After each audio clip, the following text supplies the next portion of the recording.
Do Canadá e oeste dos Estados Unidos, a Rússia no extremo oposto, passando pelo norte da África e Oriente Médio. De norte a sul, do Ártico à Antártica. As temperaturas batem recordes assustadores, mesmo em locais conhecidos pelo frio. Na Colômbia Britânica, no Canadá, região de clima ameno, a temperatura chegou perto dos 50 graus, alta até mesmo para os padrões do norte da África. A onda de calor deixa vítimas fatais, põe em risco a segurança alimentar, o fornecimento de água e ainda provoca incêndios florestais. Diante disso, os cientistas voltam a alertar para os perigos do aquecimento global. Agora uma pergunta: do que é feita essa poção mágica que existe em torno da Terra, que protege nosso planeta e garante a vida dos humanos, animais e plantas por aqui? Esta edição do Matéria de Capa está só começando. Fique com a gente.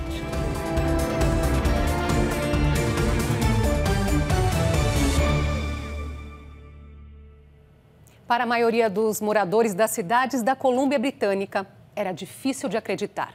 A subida dos termômetros a níveis alarmantes pegou todos de surpresa.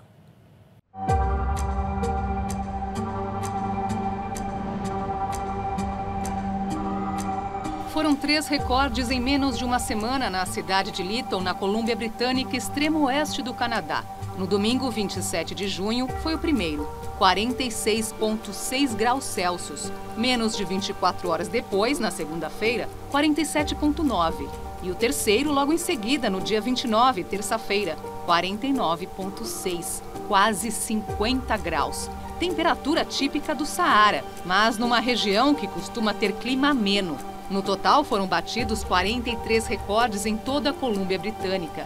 A chegada do verão naquela região do Canadá foi um acontecimento assustador. Mais de 400 pessoas morreram por problemas de saúde agravados pelas altas temperaturas. Nos Estados Unidos, a onda de calor se espalhou pelos estados da Califórnia, Washington, Nevada, Oregon, Montana e outros. Las Vegas registrou o recorde de 47,2 graus Celsius. Seattle bateu 2 recordes no mesmo fim de semana, 40 graus no domingo, 27 de junho, e 41,7 na segunda-feira. Isso numa cidade conhecida pelo frio intenso. Em Portland, Oregon, também 2 recordes, 42 e 44,4 graus Celsius. Na região oeste dos Estados Unidos, o calor que atinge áreas das Montanhas Rochosas e do Parque Nacional dos Glaciares traz o perigo do degelo, o que põe em risco as cidades próximas.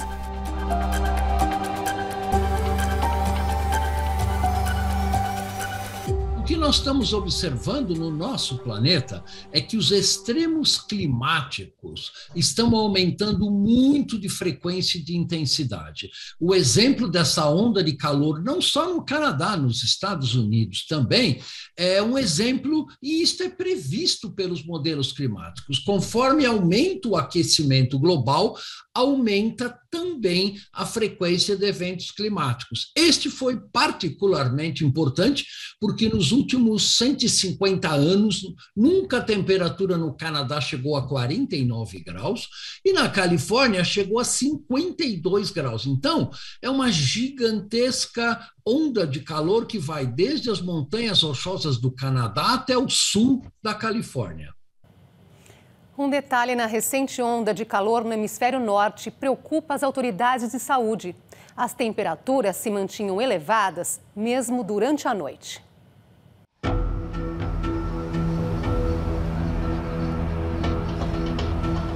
São vários os impactos que as ondas de calor podem provocar para as populações locais. Além das vítimas fatais, altas temperaturas causam estresse, prejudicam a agricultura e, portanto, a oferta de alimentos, de água e também afetam a qualidade do ar.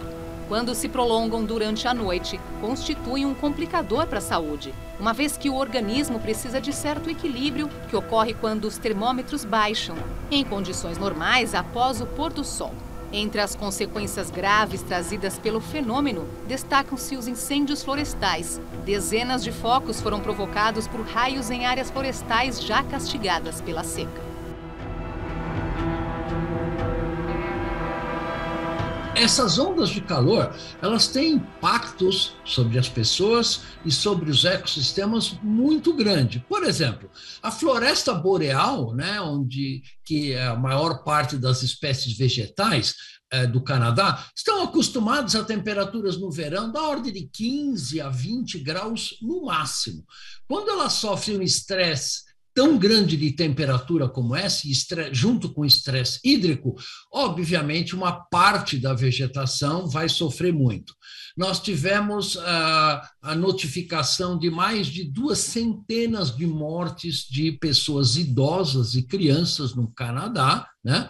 Provavelmente o número é muito maior do que isto. Então, obviamente, isso tem impactos socioeconômicos muito grandes, né? E, obviamente, impactos no ecossistema. Da África à Rússia, passando pelo Oriente Médio, a recente onda de calor afetou a vida de milhões de pessoas.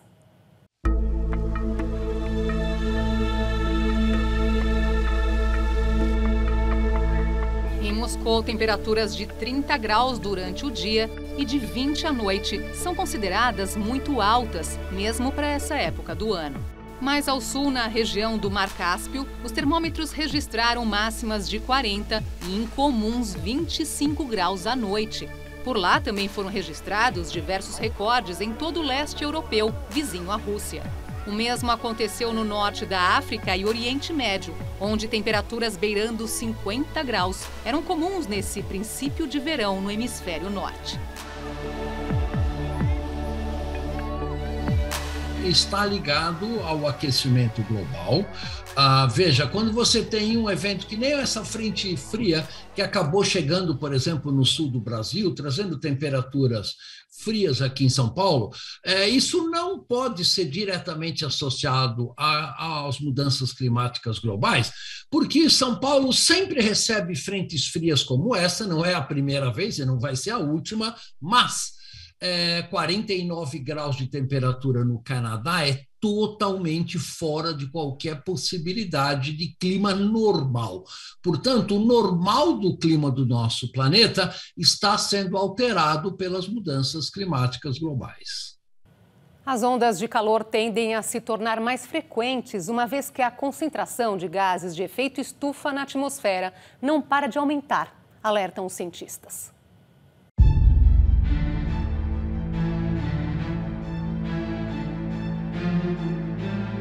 As ações do homem estão diretamente relacionadas com as mudanças climáticas, afirma Nikos Christidis, especialista em clima do Met Office, o Serviço Nacional de Meteorologia do Reino Unido. Para ele, é altamente improvável que a recente onda de calor que atingiu o hemisfério norte teria ocorrido se não fosse pelo descuido com a questão do aquecimento global. Os estudos mostram que as alterações muito intensas no clima só costumam ocorrer em intervalos de dezenas de milhares de anos, ao contrário do que vem sendo observado nos últimos tempos.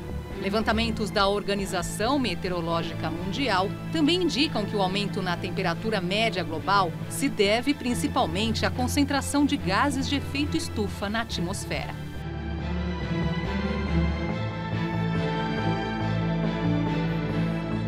Hoje, com o atual perfil de emissões, é praticamente impossível limitarmos o aquecimento global a 1,5 graus e altamente improvável que a gente consiga limitar a 2 graus Celsius. Provavelmente, nós estamos indo numa trajetória de um aumento médio da temperatura do planeta da ordem de 3,3 graus, o que significa, em áreas continentais como o Brasil, um aumento médio de temperatura da ordem de 4 a 5 graus ao longo deste século. Veja que essas previsões não são para o final do século, são ao longo deste século. E se nós já estamos sofrendo alterações na chuva no Brasil Central e no Sudeste brasileiro, com crise energética, com queda de produtividade agrícola, só com um aquecimento de 1,2 graus Celsius global, vocês podem imaginar o impacto que isso vai ter quando tivermos um aquecimento global da ordem de 3,3 graus Celsius, que é para onde nós estamos indo hoje. A existência de todas as formas de vida na Terra depende de um equilíbrio tão delicado que parece ter sido criado pelo mais inventivo dos cientistas. Digamos assim, um super Einstein. Mas os humanos ignoram isso e vivem tentando destruir esse equilíbrio. Parece mágico, mas é real.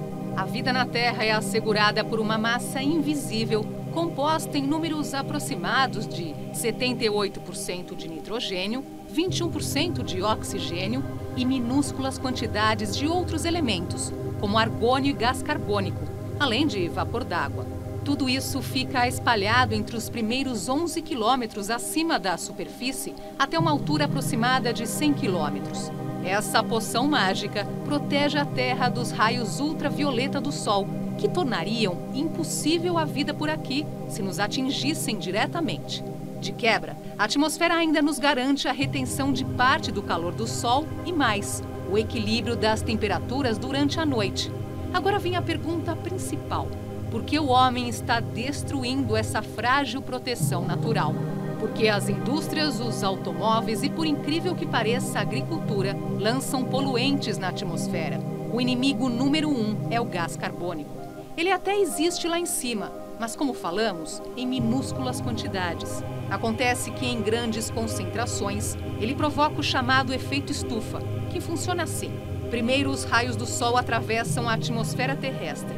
Segundo, parte desses raios retornam ao espaço, permitindo o ligeiro resfriamento do planeta.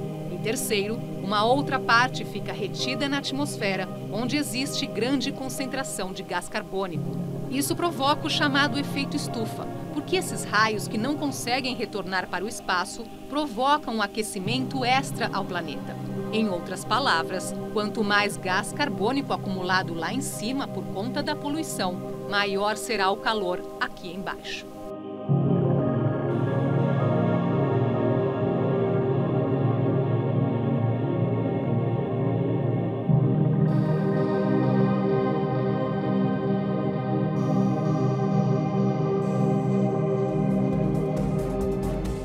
Daqui a pouco, produção de alimentos deixa quantidades expressivas de carbono na natureza. Tem até um termo para isso. E ainda, como contribuir para amenizar as ondas de calor que assustam cada vez mais as pessoas em todo o globo. Não saia daí.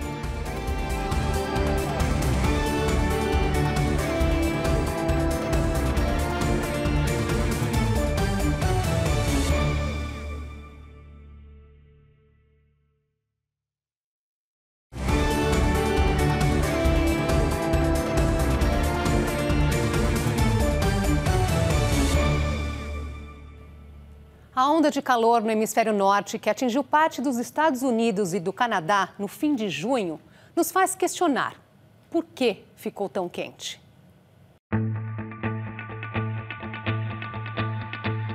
Apelidado de Heat Dome ou cúpula de calor, esse fenômeno é comum durante o verão. Mas uma sequência de fatores fez as temperaturas atingirem níveis assustadores. O primeiro deles é a presença de calor. O hemisfério norte está passando pelo solstício de verão, que é quando um dos polos da Terra tem sua inclinação máxima em direção ao Sol. É também nessa fase que ocorre o dia com maior período de luz em todo o ano. O segundo fator são as influências da Laninha, que age no Oceano Pacífico, trazendo umidade para a costa oeste da América do Norte. Esse fenômeno também chega no alto das montanhas, derretendo grande quantidade de gelo. Terceiro, durante o verão, o calor do interior do continente tende a ir em direção ao oceano, onde está mais fresco. Um movimento conhecido na meteorologia como sistema de alta e baixa pressão. E por último, o calor sentido nessa época do ano vai se acumulando, fazendo com que cada dia pareça mais quente que o anterior. Aí está um dos perigos do aumento médio da temperatura do planeta. À medida que ela sobe, esses eventos podem se tornar mais frequentes e intensos.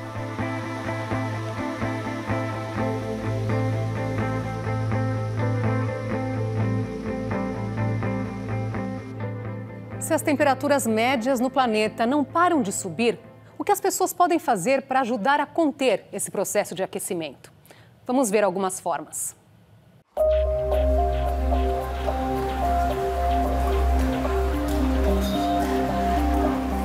mudanças no estilo de vida, reduzindo o uso de carros movidos a diesel ou gasolina, são apenas os primeiros passos.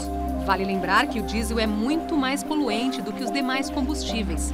Os carros elétricos têm sido apontados como a solução. Acontece que as baterias à base de lítio constituem outro problema. Primeiro, a extração do lítio é um processo que agride o meio ambiente, deixando grandes resíduos de poluição. Segundo, o que fazer com as baterias depois de gastas? Se milhões de pessoas estiverem usando carros elétricos, serão milhões de baterias a serem descartadas. Voltando às possibilidades de contribuir para a redução nas emissões de carbono, a alimentação é um caminho importante.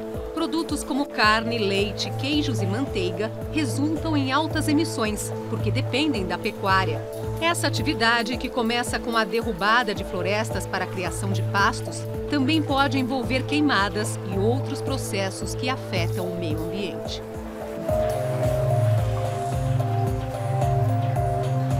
A agricultura brasileira vai ser um dos setores mais impactados pelas mudanças climáticas globais e, em parte, já está sendo impactado. Quer dizer, isso não é questões para o futuro, é mais do que questões para o nosso presente. Então, o Brasil tem que pensar melhor no seu modelo de desenvolvimento econômico, porque o modelo baseado essencialmente na soja e na exportação de carne, por exemplo, que são os grandes negócios do agronegócio brasileiro, pode não ter muito futuro, num futuro muito próximo. Pode ser que daqui a uma década nós tenhamos, por exemplo, outras crises hídricas, como as que nós estamos enfrentando agora, e isto vai trazer prejuízos enormes e diminuir o potencial de exploração econômica do agronegócio brasileiro. O Brasil tem dois aspectos importantes na questão das mudanças climáticas globais. O primeiro deles é reduzir a zero o desmatamento da Amazônia. Isso é absolutamente necessário e isso é importante se nós quisermos ter um clima mais estável para o nosso país e para o planeta ao longo das próximas décadas.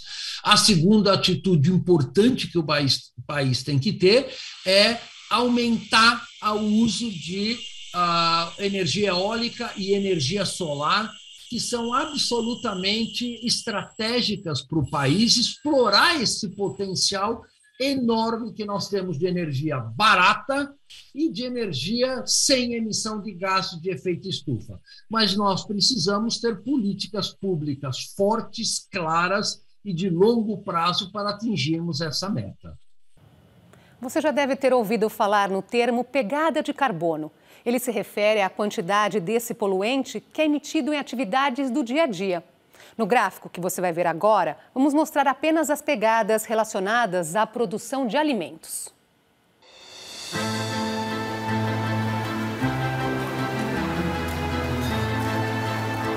A carne bovina é o maior vilão nessa história. O consumo de apenas 5 quilos tem um pequeno impacto. Para 10 quilos, o impacto será médio. E 15 quilos vão resultar num alto impacto. Uma barra de chocolate, se for feita com cacau plantado em área onde a floresta foi derrubada, terá um impacto mais intenso do que o nível baixo de consumo de carne bovina. Queijos, leite, frango e produtos derivados também deixam pegadas de carbono. E sabe aquela cervejinha aparentemente inocente? Não se iluda. No processo de fabricação, muitos componentes também deixam sua marca na natureza. Portanto, se não dá para abrir mão, pelo menos reduz as quantidades.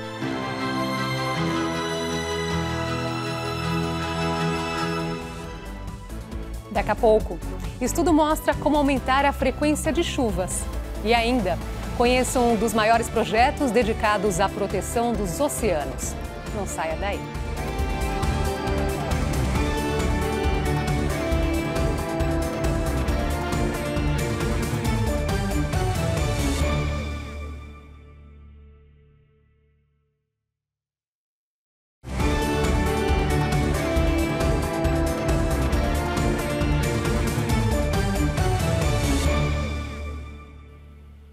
O oceano também enfrenta os desafios das mudanças climáticas.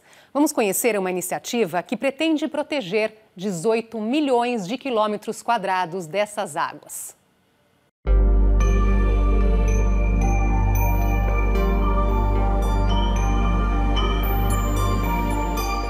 oceano saudável é a chave da nossa existência. Fornece nutrição e emprego para a maioria das pessoas em todo o mundo. E metade do oxigênio que cada um de nós respira.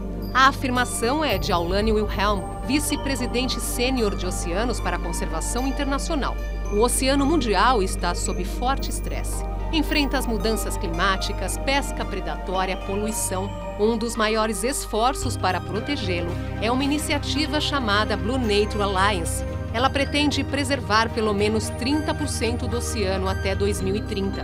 É o limite necessário para manter a viabilidade dessas águas, para sustentar o ar que respiramos, regular o clima e manter níveis essenciais de biodiversidade. Até o momento, menos de 10% do oceano global está protegido.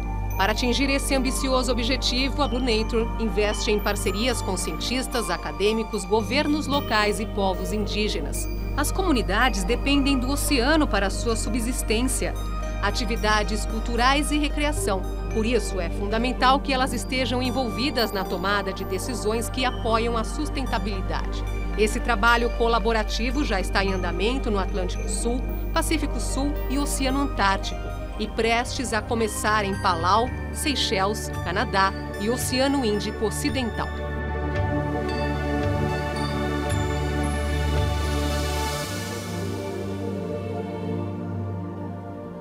O que aconteceria se transformássemos áreas destinadas à monocultura ou à criação de gado em florestas cheias de árvores? Um novo estudo tem a resposta.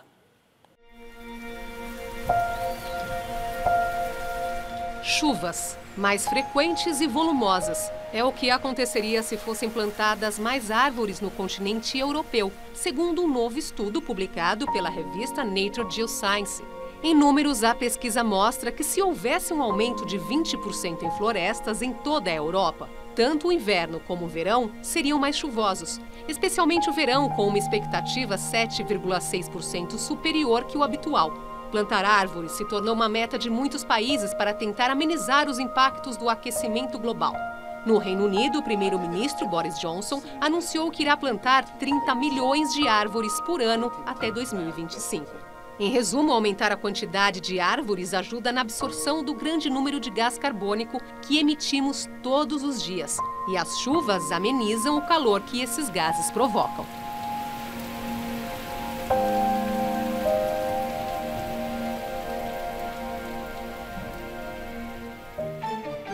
O Copérnico, Sistema Europeu de Observação do Planeta, recolhe diariamente milhares de dados de satélites e estações terrestres. A análise dessas informações aponta para uma escalada nas temperaturas extremas num futuro próximo.